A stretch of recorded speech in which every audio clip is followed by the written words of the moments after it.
चलो ધોરણ 10 સબ્જેક્ટ વિજ્ઞાન ચેપ્ટર 5 તત્વોનું આવર્તી વર્ગીકરણ અહીંયા ધ્યાન આપો બધા. કાલે આપણે મેન્ડેલિવનું આવર્ત કોષ્ટક જોયું હતું, બરાબર છે? કયા સાલમાં આપેલું હતું?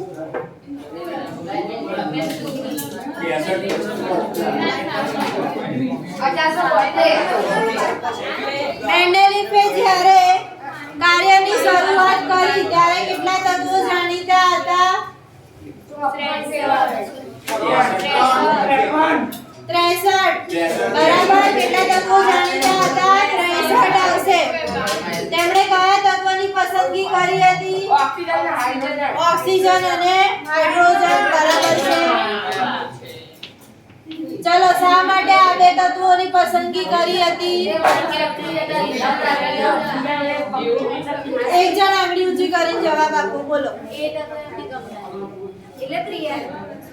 બેસો ના, આવી રીતે ના તમે લખી શકો. એવું કેમ મેં લખાયું છે?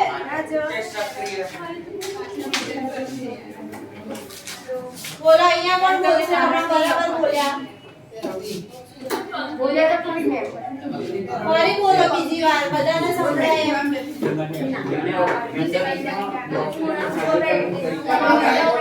આ બંને તત્વો જે છે એ અતિ સક્રિય છે, બરાબર?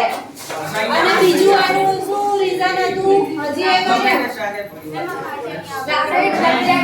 બીજા તત્વો સાથે ઝડપથી સંયોજાય છે, બરાબર? એટલા માટે આ બે તત્વોની પસંદગી કરવામાં આવેલી. ચલો, હવે ઓક્સિજન બીજા તત્વો સાથે જોડાય તો શું બનાવે? ઓક્સાઇડ બનાવે. અને હાઇડ્રોજન બીજા તત્વો સાથે સંયોજાય તો શું બનાવે? હાઇડ્રાઇડ બનાવે.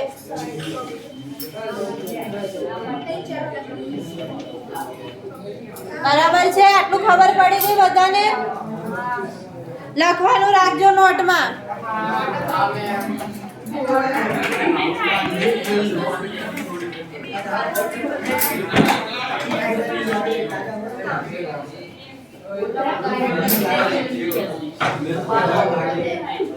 ચલો, પાછળ અવાજ નહીં.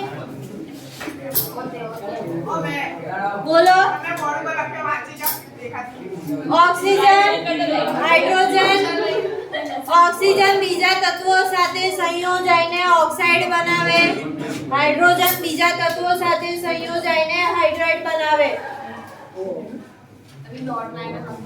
કે મારી નોટ કરાય છે. ઓય બધું એક રૂપા એક નોટ લાઈન શાંતિ રાખીને લખવું થાય. ચલો, હવે તેમણે વર્ગીકરણ કેવી રીતે કરેલું મેન્ડેલિવે? તો એમણે 63 કાર્ડ લીધેલા.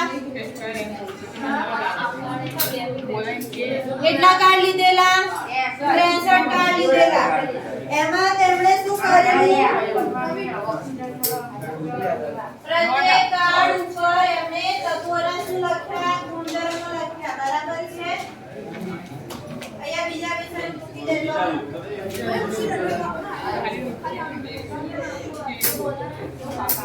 મૂકો બીજા વિષય.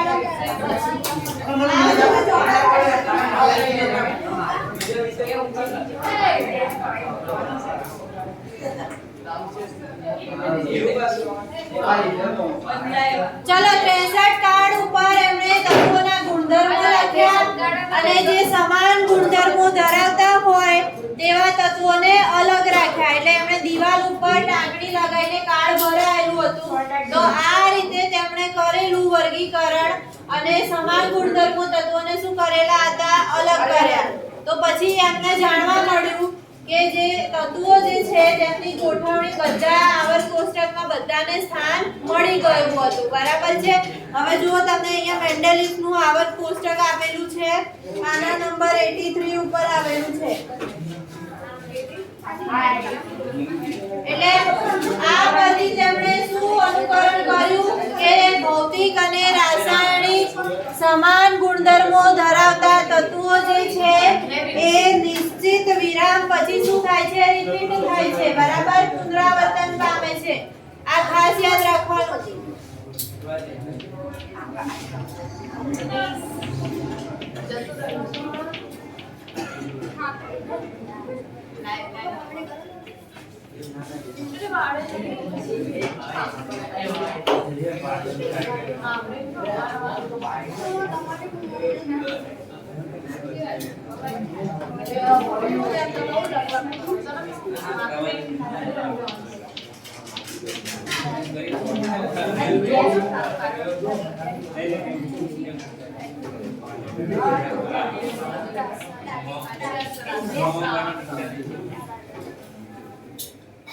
એક પછી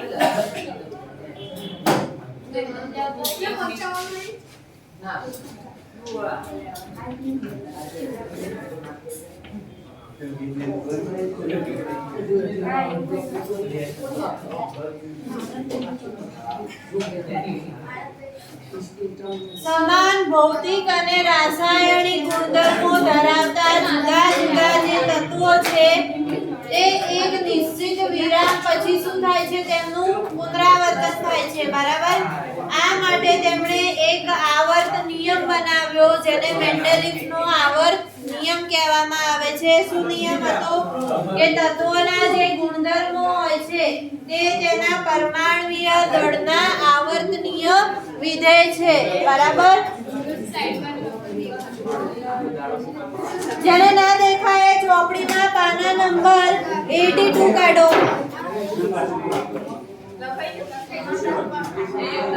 એમાં છેલ્લી 3 લીટી આપેલી છે એ લખવાનું છે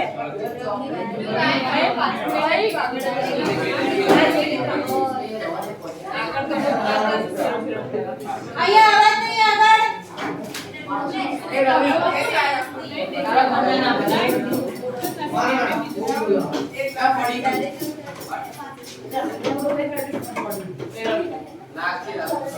હું આ એક આપીને નહીં જાઉં તમે જેટલી મસ્તી કરતા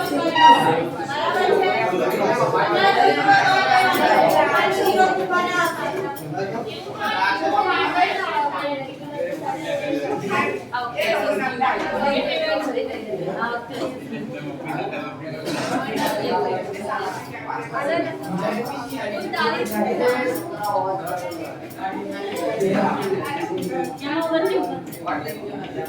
અહીંયા અવાજ ના કરો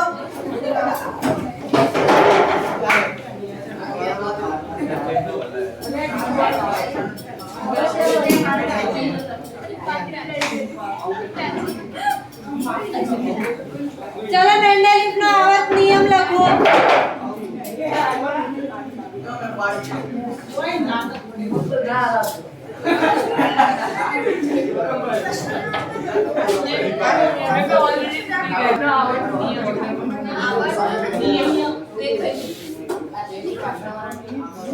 ચલો મેન્ડેલિફનો આવર્ત નિયમ તેમાં લખો તત્વોના ગુણધર્મો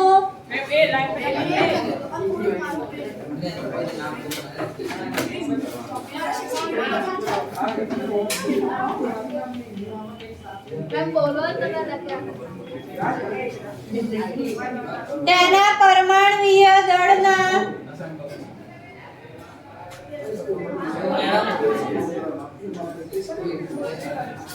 આવર્તનીય વિધેય છે તત્વોના ગુણધર્મો તેના પરમાણ્વીય દળના અહીંયા આગળ કેમ બધા બેસી રહ્યા છે આવર્તનીય વિધેય છે વિધેય છે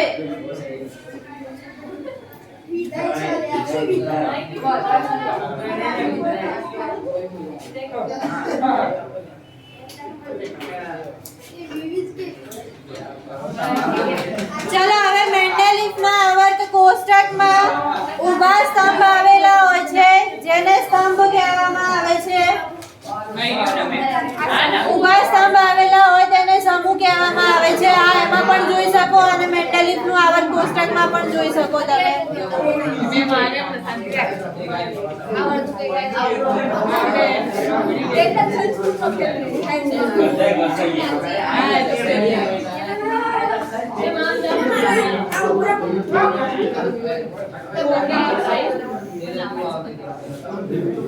ચલો આડી અરોડ આવેલી હોય તેને શું કહેવામાં આવે છે?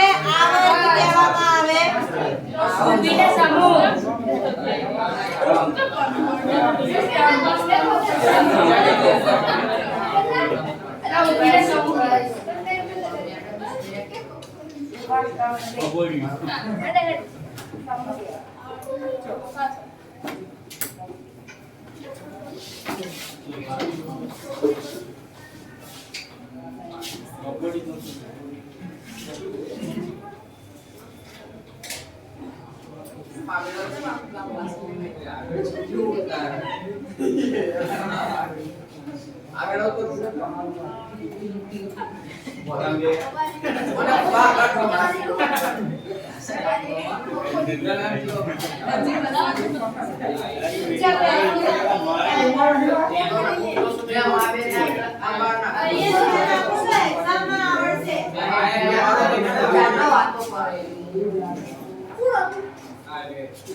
પછી બીજું વાળે સંયત પાડવાનું આવશે દસમામાં.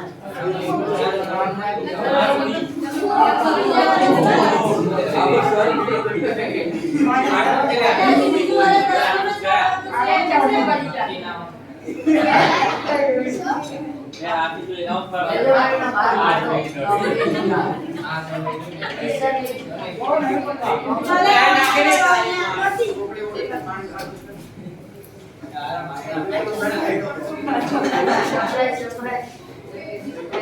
ચલો અહીંયા આજે આપેલા છે એને શું કહીશું આપણે? ઊભા સ્તંભ. અને જે આડી અરોડમાં આવેલું છે તેને આપણે શું કહીશું? આવર્ત તરીકે ઓળખીશું.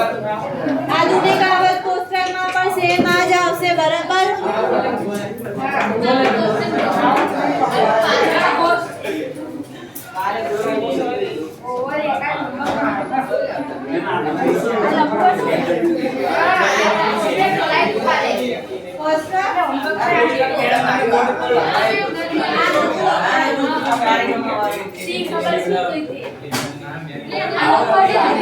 ચલો અહીંયા ધ્યાન આપો, કોષ્ટકમાં ધ્યાન આપો. એમાં પહેલામાં શું આપેલું છે? ઓક્સાઇડ અને હાઇડ્રેટ આપેલા છે, બરાબર? અને આ શું દર્શાવે છે? તત્વ દર્શાવે છે જે ઓક્સિજન સાથે જોડાઈને ઓક્સાઇડ બનાવે છે અને હાઇડ્રોજન સાથે જોડાઈને શું બનાવે છે? હાઇડ્રેટ બનાવે છે, બરાબર? કેટલા સમૂહ આપેલા છે ટોટલ?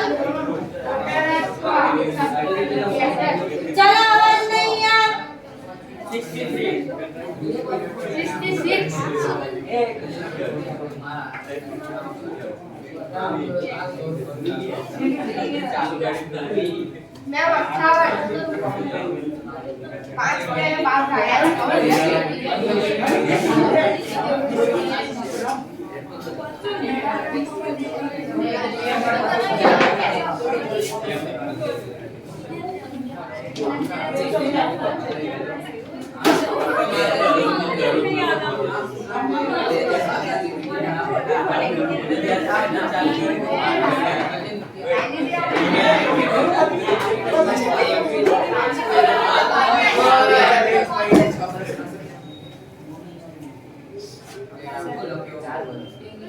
2 ના આવર્ત કોષ્ટકની ઉપલબ્ધિઓ, બરાબર? હવે આવર્ત કોષ્ટકમાં અવલોકન કરો. ચલો બધા શું જોવા મળે છે અલગ?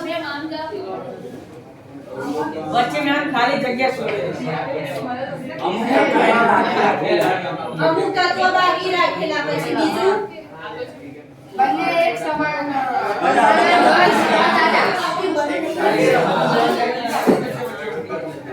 વધારે પરમાણુય દળ ધરાવતા તત્વોને ઓછા પરમાણુય દળ ધરાવતા તત્વો પહેલા મૂકવામાં આવ્યા. પાછળ અવાજ નહીં. તું કેમ પાછળ જતી રહી? અહીંયા આગળ બેસ. આગળ આવી જા. અહીંયા આગળ બેસો. બેસો અહીંયા આગળ. જગ્યા તે બદલી દે.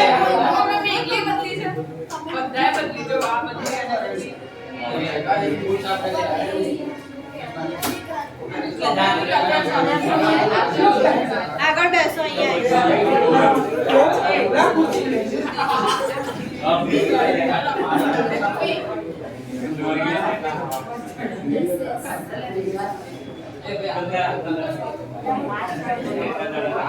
બીજી બેન્ચીસ કેટલી વાર કહેવાનું પાછળથી અવાજ આવે ચલો હવે આ તમને ઉદાહરણમાં કોબાલ્ટ અને નિકલ આપેલું છે કયા નંબર ઉપર આપેલું છે જુઓ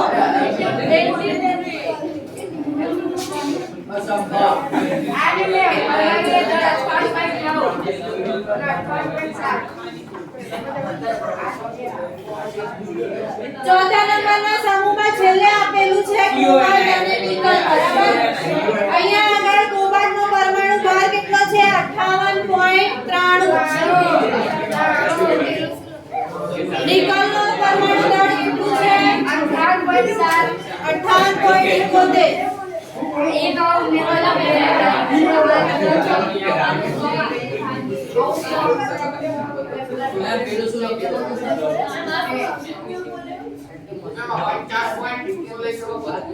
58.93 અને અહીંયા 58.71 કોબાલ્ટ मैम 58.93 છે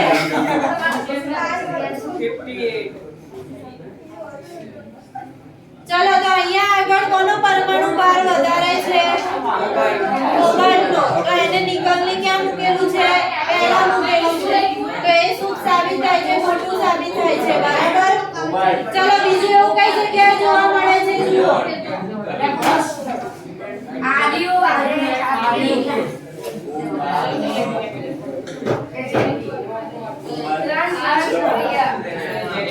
ચલો બીજું ઉદાહરણ આપો પરમાણુ ભાર જે હોય વધારે મૂકેલું હોય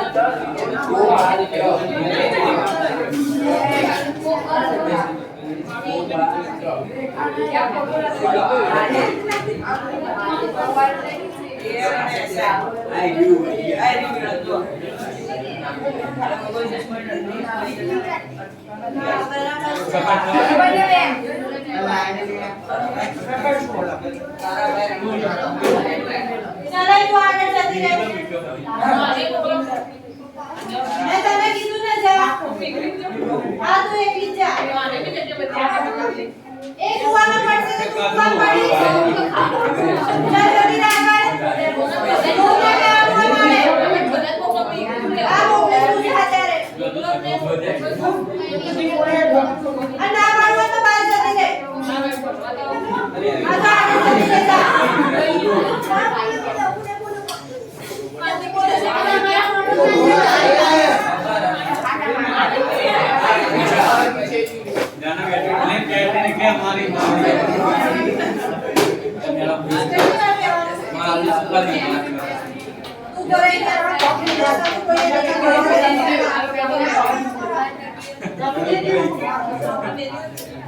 બોલાવો મેરી ના કર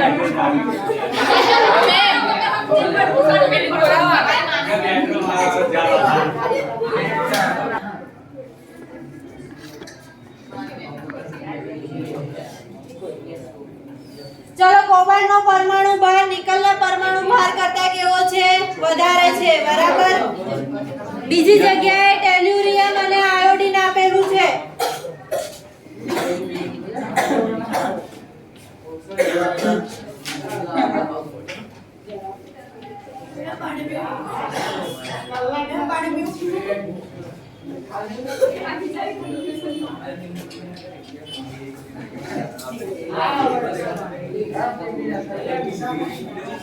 ટેલ્યુરિયમ પાંચમા નંબરનું જે આવર્ત આપેલું છે તેમાં આવેલું છે બરાબર ટેલ્યુરિયમનો પરમાણુ ભાર 127.60 છે અને આયોડીનનો પરમાણુ ભાર 126.90 બરાબર તો ટેલ્યુરિયમને આયોડીન પહેલા મૂકવામાં આવ્યું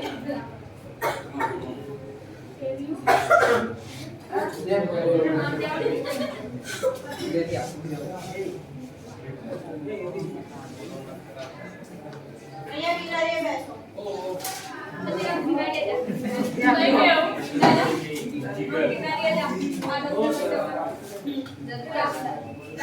બીજી બેચની સાચી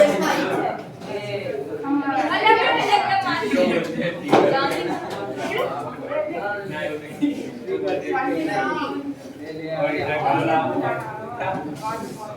ચલો બીજી મર્યાદા કઈ હતી તો મેન્ડેલીફે વચ્ચે આવર્ત કોષ્ટકમાં સ્થાન કેવા રાખ્યા હતા ખાલી રાખ્યા હતા બરાબર કઈ કઈ જગ્યાએ ખાલી છે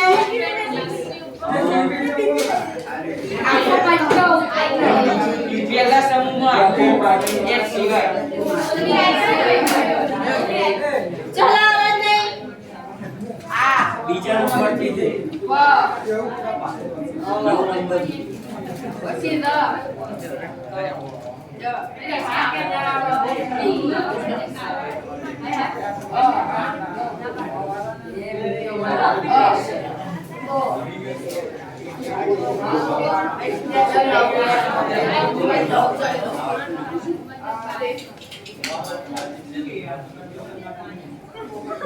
મેં તો ભર દીધા મેં તો ભર દીધા એમ 11 ખાલી 11 ખાલી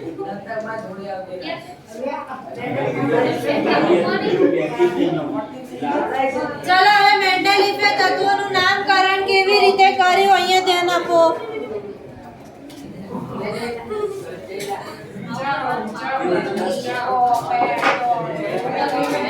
એમ 10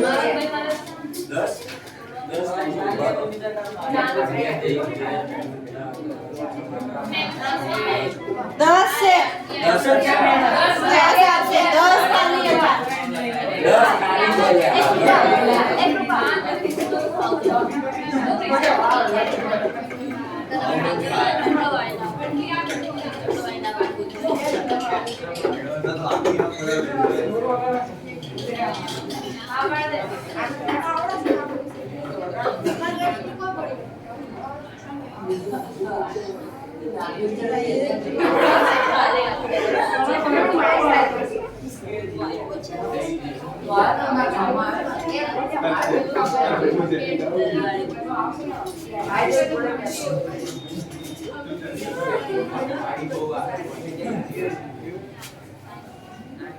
ચલો મેન્ડેલીફે કેવી રીતે નામકરણ કરેલું તો એમણે શું કરેલું સંસ્કૃત શબ્દ પરથી એકા શબ્દ આગળ લગાવેલો એમાં સ્કેન્ડિયમ ગેલિયમ અને જર્મેનિયમ સ્કેન્ડિયમ નું શું નામ આપેલું એકા બોરોન બરાબર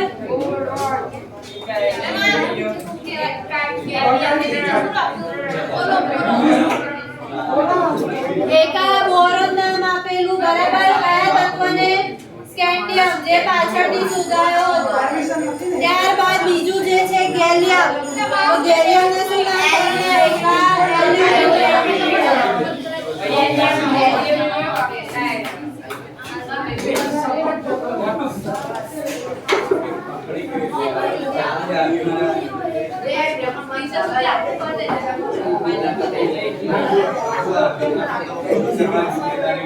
જર્મેનિયમ જે પાછળથી શોધાયો